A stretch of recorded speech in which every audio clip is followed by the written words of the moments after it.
বাংলাদেশের উত্তরাঞ্চলে বিশেষায়িত কৃষি পণ্য রপ্তানি অঞ্চল ইপিজেড প্রতিষ্ঠার উদ্যোগ নিয়েছে সরকার।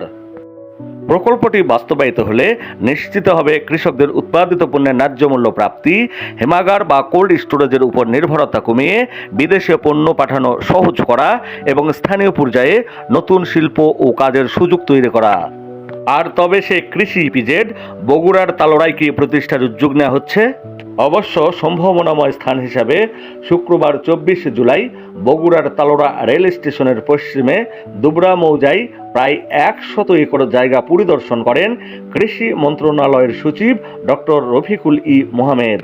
কৃষি ইপিজেড প্রতিষ্ঠার জন্য সম্ভাব্য জায়গা হিসাবে জয়পুরহাটের কালাই এবং গাইবান্ধার একটি অঞ্চলও বিবেচনাধীন রয়েছে বলে জানা গেছে।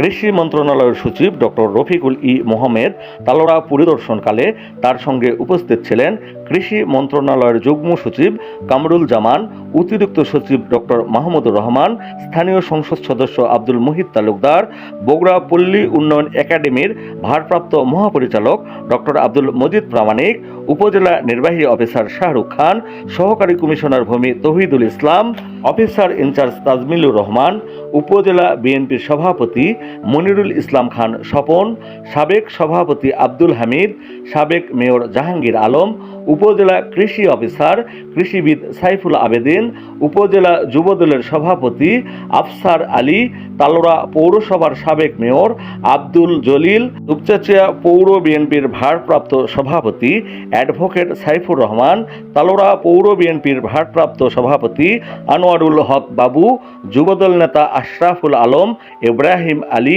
দুপচাচিয়া সদর ইউনিয়ন বিএনপির সাধারণ সম্পাদক চেয়ারম্যান মুয়াজ্জিম হোসেন সহ আরও অনেকে। সত্যের সন্ধানে দুপচাচিয়া বগুড়া।